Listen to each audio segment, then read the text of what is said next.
Nah, tapi apa yang terjadi? Baru saja selesai misalnya acara kebaktian KKR, selesai acara retret besar-besaran di Buladela, di Tukli, di mana lah. Wah, sudah zaman Tuhan luar biasa. Nggak lama, 1 bulan, 2 bulan, maksimum mungkin 3 bulan kita bertahan. Dan akhirnya apa? Rencana kita, Tuhan saya akan maju 4 langkah, tapi kita mundur 5 langkah. Setiap kali kita mau merencanakan maju 3 langkah, kita mundur lebih banyak. Nah, itu yang terjadi. Oleh karena apa? Oleh karena kita salah menaruh iman. Kita menaruh iman kita kepada perubahan apa yang terjadi dalam hidup kita kepada apa? Event, kepada jam, kepada kalender. Itu akhirnya membuat begitu habis timingnya, begitu kalender itu sudah lewat bulannya dan tahunnya, habis juga iman kita, habis juga semangat kita. Itu yang terjadi. Nah, Tuhan Yesus mengajarkan bahwa taruh iman bukan pada sesuatu yang berubah, tapi taruh iman kepada sesuatu yang tidak berubah, yaitu dirinya dia sendiri, Yesus dan juga kemampuannya. Amin, saudara. Nah, bukannya tidak perlu ya, retret, acara kebaktian, KKR dan sebagainya, acara perubahan tahun, bukannya tidak perlu. Perlu, kadang-kadang perlu. Kalau dibandingkan dengan Australia dan Indonesia, otomatis kita mungkin lebih susah untuk membuat satu KKR dan sebagainya. Tetapi perlu untuk mengadakan itu. Tapi kalau misalnya kita masih melihat itu sebagai satu opportunity, satu kesempatan untuk kita berubah, maka percaya atau tidak, kita tidak akan berubah. Selama-lamanya kita akan memiliki pola hidup yang sama. Selama-lamanya berkat yang akan dituang oleh Tuhan. Anggur baru adalah sebuah gambaran berkat urapan yang baru. Selama itu Tuhan menuang, otomatis pecah lagi. Otomatis tumpah lagi, sia-sia. Oleh karena itu, Tuhan ingin mengajarkan kita belajar begini, bahwa sebuah opportunity, sebuah kesempatan tidak datang oleh karena acara-acara tertentu, oleh karena pembicara-pembicara tertentu, oleh karena satu event yang besar, atau oleh karena jam kalender. Oh Tuhan, tahun ini saya akan buat begini. Oh Tuhan, 2 tahun lagi saya pasti akan begini. Tuhan, pokoknya saya akan membuat satu perubahan yang luar biasa. Tapi Tuhan ingin mengajarkan kepada kita bahwa kesempatan untuk kita berubah, opportunity, itu datangnya setiap saat. Tidak hanya setiap tahun, tapi setiap detik Tuhan memberikan opportunity. Sadar atau tidak sadar kita, Tuhan sudah memberikan selalu opportunity. Yang menjadi masalah, kita tidak peka. Yang menjadi masalah, mungkin kita tidak siap. Kita merasa, Tuhan, mungkin tahun ini bukan tahun saya. Tahun ini saya tidak siap untuk diubahkan. Tahun ini Tuhan, terlalu berat beban hidup saya. Mungkin tahun depan akan lebih ringan, saya akan lebih siap. Nah, opportunity bicara soal kesempatan yang bisa dikatakan hasilnya akan berbeda diterapkan kepada 2 orang anak. Contoh begini, satu keluarga memiliki 2 orang anak, kakak dan adik. Lahir kira-kira mirip pada tahun yang sama, dibesarkan di tempat yang sama, dibesarkan oleh prinsip-prinsip oleh keluarga yang sama, ditaruh di sekolah yang sama, tetapi hasilnya bisa berbeda. Yang satu bisa berhasil, tapi yang satu bisa gagal. Oleh karena apa? Oleh karena kedua-duanya ini menanggapi opportunity dengan mental yang berbeda, dengan pola pikir yang berbeda. Dan akhirnya satu bisa berhasil, satu bisa gagal. Nah, kebanyakan dari manusia itu menganggap sebuah opportunity itu sebagai apa ya? Sebagai sesuatu yang datangnya itu mungkin ya dalam sebuah periode tertentu. Tapi firman Tuhan yang mengajarkan kepada kita, opportunity itu datang setiap saat. Tapi tinggal, saya garis bawahi lagi, tinggal kita kepekaan kita. Kita peka atau tidak menanggapi sebuah opportunity. Dan kebanyakan khususnya untuk anak-anak muda, mereka merasa begini, hidup saya masih muda. Saya masih bisa berkarya, pursue karir. Saya masih harus mengerjakan ini dan itu dan sebagainya. Otomatis yang dipikirkan hanya dirinya dia. Dan dia tidak sadar berkat yang Tuhan kasih itu sebetulnya untuk dia dan juga untuk spiritual dan jasmaninya pada saat bersamaan. Tapi yang dipikirkan hanya untuk dia, saya pokoknya harus begini, saya berhasil gini, tahun ini saya harus begini dan sebagainya. Dan dia tidak sadar opportunity itu sebetulnya untuk dia dari Tuhan, bukan oleh atas dia punya kemampuan sendiri. Dan kebanyakan anak muda berpikir seperti ini. Oh Tuhan mau pakai saya Tunggu dulu, saya harus selesaikan saya punya misi dulu. Saya harus selesaikan saya punya goal tahun ini dulu. Saya harus selesaikan saya punya karir dulu. Saya harus jadi orang dulu. Emang Tuhan tidak bisa bikin Anda jadi orang? Gitu. Emang Tuhan tidak bisa bikin Anda berhasil? Tapi kebanyakan dari kita memikirkan bahwa keberhasilan itu datang oleh karena usaha kita sendiri.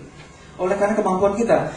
Oleh sebab itu banyak anak-anak muda merasa bahwa hidup masih lama. Hidup masih panjang. Karir. Dan akhirnya apa? Akhirnya mereka berpikir bahwa hidup itu, mereka berpikir hidup itu selama-lamanya. Tetapi Anda perlu ketahui, Anda tidak hidup di sini selama-lamanya. Anda hidup di sini hanya sangat sebentar. Dikatakan firman Tuhan bakal seperti embun, begitu singkat. Dan oleh sebab itu Tuhan mencurahkan begitu banyak kesempatan. Pekakah kita tidak terhadap sebuah kesempatan? Sadarkah kita bahwa Tuhan sedang memberi kesempatan kepada kita? Atau haruskah kita menunggu sampai aduh udah mulai begini-begini, udah mulai punggung, udah mulai sakit, dan akhirnya kita bilang aduh Tuhan gitu, saya sudah tua sekarang, saya sudah tidak bisa ini, tidak bisa itu. Atau mungkin kebanyakan dari anak muda, misalnya dia memiliki satu anger, memiliki satu kemarahan, kemudian dia berantem dengan orang tua, dia banting pintu, dia keluar, dia setir motor, setir mobil, wah dia bawa itu mobil dengan kemarahan, dan akhirnya tertabrak, akhirnya dia dapat accident. Tangannya dia mungkin jadi begini. Yang tangannya dia mungkin bisa main piano, atau tangannya dia bisa main alat musik, tapi kemudian jadi tidak bisa. Oleh karena apa? Oleh karena dia melakukan satu kesalahan. Dan akhirnya dia menyesal. Dia berkata, aduh Tuhan, teman-teman satu pelayanan saya sudah Tuhan pakai luar biasa. Tetapi sekarang tangan saya begini. Saya tidak bisa berbuat apa-apa lagi. Saya tidak memberikan yang lebih untuk Tuhan. Itu kebanyakan mereka melakukan kesalahan seperti itu oleh karena apa? Oleh karena kebanyakan manusia masih menyimpan sesuatu yang lama. Oleh karena manusia ingin merasa diubahkan, ingin Tuhan ubahkan menjadi baru, ingin mendapat berkat yang baru, ingin mendapat urapan yang baru, ingin Tuhan pakai lebih lagi, tetapi masih membawa pola pikir yang lama. Tidak bisa. Satu contoh tadi, Saudari Yulia ya, berbicara tentang sebuah marriage ya. Memang marriage itu tough. Dan saya juga, kalau saya bisa mundur lagi kemarin ya, tahun pertama kami itu disaster, luar biasa, wah gondok-gondokan dan sebagainya. Perang ini dan itu bisa-bisa sampai, aduh tidak mau kebaktian lah, harus melayani, tapi saking gimana, kesalnya luar biasa. Bertengkar hanya karena masalah sepatu, hanya karena kenapa lu belum jemur baju, ini baju dibawa, hanya karena masalah kecil. Tapi itu ya cara kerja iblis. Kita mesti kenali cara kerja iblis. Dan akhirnya apa? Akhirnya kami tidak jadi melayani. Tidak ada sukacita dalam pelayanan dan sebagainya. Tidak menjadi berkat. Iblis bawa demikian ya rupa ya. Tapi lebih pikir lagi, sebetulnya itu hanya masalah pola pikir.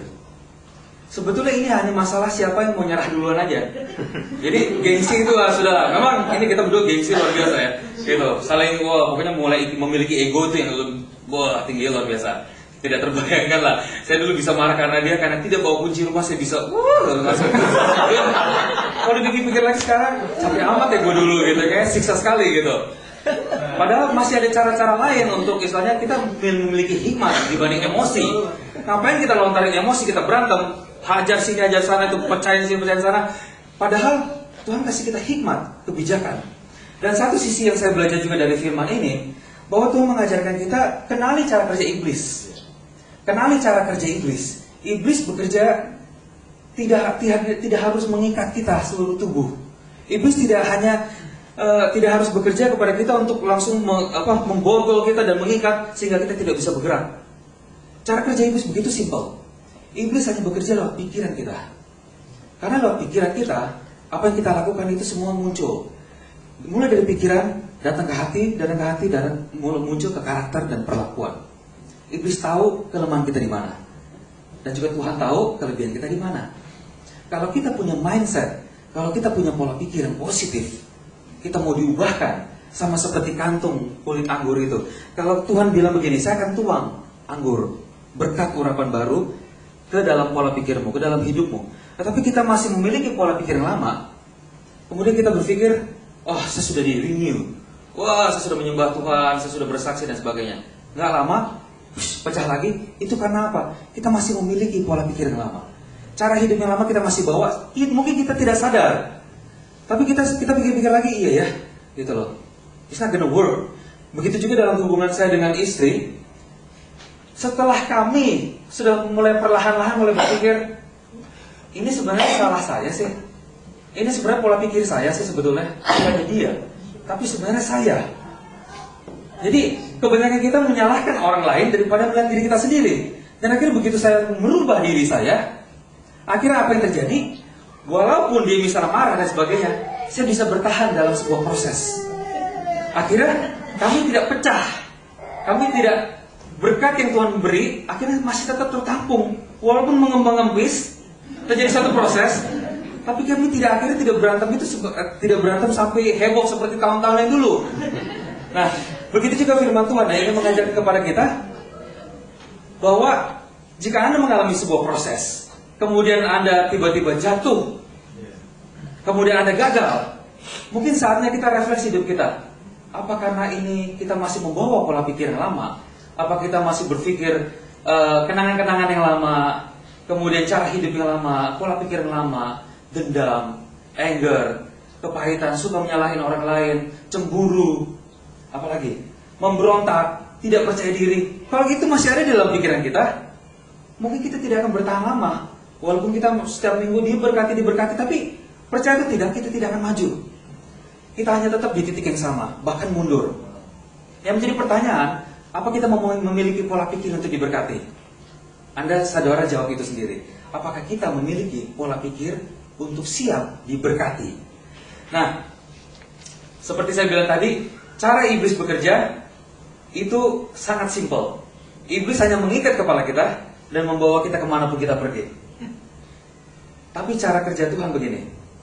Tuhan mengajak kita berpikir begini. Ubah pola pikirmu, change your mindset. Keluar, jadi jangan keluar membawa seluruh hidupmu keluar dari masalah, tidak perlu. Tetapi hanya bawa pola pikirmu keluar dari masalah. Otomatis seluruh hidupmu akan terbawa ikut keluar dari masalah itu. Kalau kita berpikir, saya semuanya harus keluar dari masalah, kadang-kadang kita tidak keluar dari masalah. Tapi it's actually only mind. Dari mind muncul karakter, dari karakter tindakan. Kalau mindset kita sudah keluar dari masalah, otomatis seluruh hidup kita akan keluar dari masalah. Amin, saudara-saudara. Nah, kebanyakan orang susah untuk berkata begini ya, Tuhan ubahkan saya. Nah, tapi ngeliat kiri, aduh, kok dia lagi sih? Kok orang itu lagi sih? Kenapa saya harus ketemu dengan orang itu lagi? Kalau enggak, Tuhan ubahkan saya, beri saya urapan baru Tuhan, pakai saya lebih lagi. Tapi kemudian kita melihat lagi, aduh Tuhan, saya nggak akan minta maaf sama dia. Dia harus minta maaf sama saya. Saya tidak akan datangin dia. Atau kita memiliki pola-pola pikir, Tuhan, kenapa ini terjadi dalam kehidupan saya? Mungkin Anda menyesal apa yang pernah terjadi dalam kehidupan saudara. Mungkin Anda berpikir, aduh kenapa ya gue begini dulu? Kenapa gue dulu ambil keputusan ini? Kenapa gue nggak dengerin omongan dia? Kenapa gue justru dengerin omongan ini? Malah jadinya hidup gue begini. Anda tahu, itu bukan pikiran dari Tuhan. Itu adalah pikiran iblis yang membawa saudara terus mundur. Kalau Anda berpikir positif, Anda akan harus berpikir seperti ini. Walaupun saya gagal, walaupun saya membuat keputusan yang salah, tapi Tuhan sanggup ubahkan dan Tuhan sanggup perbaiki. Tuhan memiliki kesanggupan untuk mengubah kehidupan yang lama, kehidupan yang gagal, kehidupan yang sepertinya konyol. Anda ambil keputusan yang salah, tapi kemudian Tuhan bisa twist back. Tuhan bisa putar balik sehingga Anda merasa, aduh Tuhan, terima kasih untuk kesempatan yang selanjutnya. Terima kasih Tuhan untuk kesempatan kedua. Terima kasih Tuhan untuk berkat-Mu. Seperti kita merasa, aduh Tuhan, cara hidup saya seperti ini tidak akan Tuhan berkati. Cara hidup saya seperti ini, seperti sudah gagal. That's it. Saya tidak akan bisa maju lagi. Future saya sudah that's it, habis. Lihat kesanggupan Tuhan untuk mengubah. Dan lihat opportunity. Tuhan katakan, berkat anggur itu akan selalu dituang. Anggur itu dituang selalu. Tapi menjadi masalah kitanya. Apakah kita ini siap mengganti kantung yang tua menjadi kantung yang baru? Apakah kita siap diubahkan Tuhan secara keseluruhan, bukan setengah-setengah? Rasul Paulus di dalam Roma 12 ayat yang kedua katakan begini. Janganlah kamu menjadi serupa dengan dunia ini, tetapi berubahlah oleh pembaharuan budimu, sehingga kamu dapat membedakan manakah kehendak Allah, apa yang baik, yang berkenan kepada Allah, dan yang sempurna. Janganlah kamu menjadi serupa dengan dunia ini, tetapi berubahlah oleh pembaharuan budimu. Saya juga berpikir bahasa Indonesia berubahlah oleh pembaharuan budimu. Saya kebingung. Saya baca bahasa Inggrisnya. And do not conform to this world, but